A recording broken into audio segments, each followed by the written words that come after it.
कलयुग को सभी युग में से सबसे सर्वश्रेष्ठ क्यों कहा गया है और कलयुग में सबसे बलवान व्यक्ति किसको माना जाएगा। लेकिन क्या आप जानते हैं कि कलयुग में महाभारत जैसा एक और महायुद्ध भी होने वाला है। तो चलिए जानते हैं इस वीडियो में, तो वीडियो को अंत तक जरूर देखें। दोस्तों, हमारे सनातन धर्म के समय में कालखंडों को 4 युगों में बांटा गया है, सतयुग, त्रेता युग, द्वापर और कलयुग, जिसमें कलयुग को मानव जाति के लिए सबसे शापित युग कहा गया है। कहा तो ये भी जाता है कि जैसे जैसे कलयुग अपने चरम पर पहुंचेगा, हमारे समाज की हालत बद से बदतर होती जाएगी।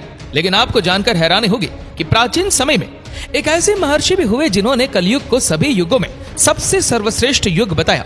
दोस्तों, कौन थे वो महर्षि, क्यों उन्होंने कलयुग को सर्वश्रेष्ठ युग बताया और उनके ऐसा कहने के पीछे क्या तर्क था।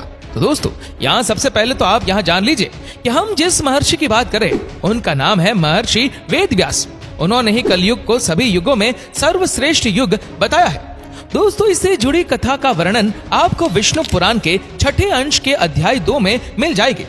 कथा के अनुसार एक बार ऋषियों की सभा में चर्चा हो रही थी कि कौन सा युग सर्वश्रेष्ठ है। कोई सतयुग, कोई त्रेता तो कोई द्वापर को श्रेष्ठ बता रहा था।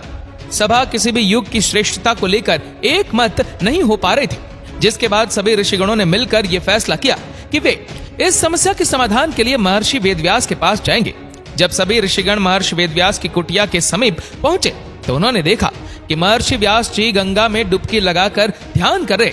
इसीलिए अब सभी ऋषि प्रतीक्षा करने के लिए वही नदी के तट पर एक वृक्ष के नीचे बैठ गए।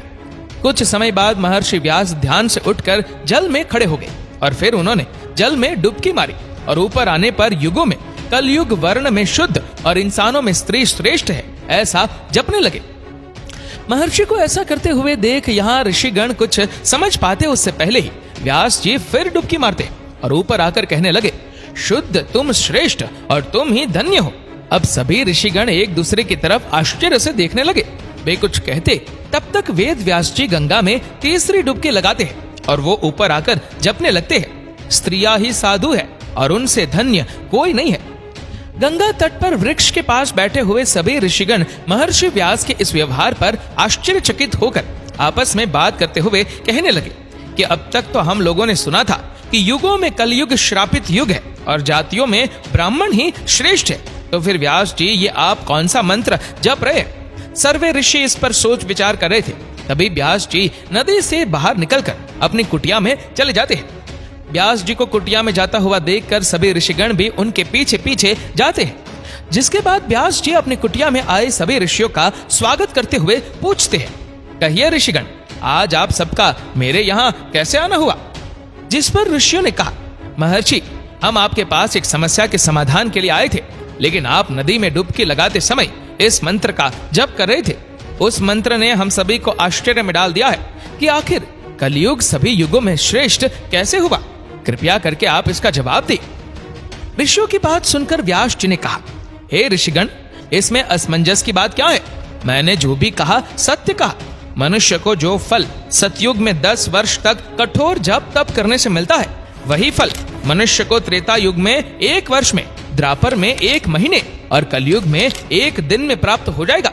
इसी तरह जो फल सतयुग में त्याग, त्रेता में यज्ञ, द्वापर में देवार्चन से प्राप्त होता है, वही फल कलयुग में मनुष्य प्रभु के भक्ति और कीर्तन मात्र से प्राप्त कर लेगा। दरअसल कलयुग को यह वरदान प्राप्त है कि कलयुग में केवल श्री हरि का नाम जपने मात्र से जीव का कल्याण सुनिश्चित है। उसे मुक्ति के लिए अन्य किसी भी साधन की आवश्यकता नहीं। इसी वजह से मैंने कलयुग को श्रेष्ठ कहा। इतना सुनने के बाद सभी ऋषिगण आगे वेद व्यास जी से कहते हैं, महर्षि, आपने नदी में दूसरी डुबकी लगाते कहा था कि कलयुग में शुद्ध श्रेष्ठ है। आखिरी ये संभव कैसे है। समाज का सबसे निम्न वर्ण श्रेष्ठ कैसे हो सकता है। इस पर वेद व्यास जी कहते हैं, पहले ब्राह्मणों को ब्रह्मचर्य का पालन करना होता था, जिसके बाद वे अनुशासन एवं धर्म की मर्यादा में रहते हुए वेद शास्त्रों एवं मंत्रों का अध्ययन करते थे और इसके बाद ही वे अन्य वर्णों को मार्गदर्शन के लिए उन्हें धर्म ज्ञान देते थे। इस तरह से प्रत्येक ब्राह्मण अपने कर्तव्य का निर्वहन करते हुए उच्च पद को प्राप्त होते थे। लेकिन कलयुग में ब्राह्मणों में ये सभी गुण देखने को नहीं मिलेगा, इसलिए वे सभी उच्च पद को प्राप्त नहीं होंगे। लेकिन शुद्ध में पहले से ही ब्रह्मचर्य और शास्त्रों के अध्ययन का नियम लागू नहीं होता आ रहा है, इसीलिए कलयुग में जो शुद्ध होंगे वे अपनी सेवा भाव के बल पर उच्च पद को अर्जित कर लेंगे। इसलिए मैंने शुद्ध को कलयुग में सभी मनुष्यों में श्रेष्ठ कहा। अब सभी ऋषिगण वेद व्यास जी से स्त्रियों के बारे में पूछते हैं, क्योंकि वेद व्यास जी ने नदी में तीसरी डुबकी लगाते हुए कहा था, स्त्रियां ही साधु है। इस पर वेद व्यास जी कहते हैं, कलयुग में लोग धर्म के मार्ग से भटक जाएंगे, चारों ओर अधर्म का बोलबाला होगा। कलयुग की स्त्रियां अपने परिवार व अपने पति के लिए समर्पित नहीं रहेंगी।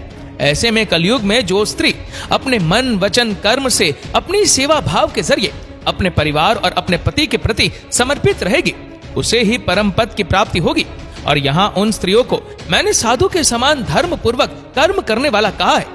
दोस्तों, कथा के अनुसार महर्षि व्यास जी यही नहीं रुके, वे आगे कहते हैं, जो पुरुष कलयुग में अपने गुण रूपी जल से अपने समस्त दोषों को दूर डालेगा, वो पुरुष कलयुग में श्रेष्ठ पुरुष कहलाएगा।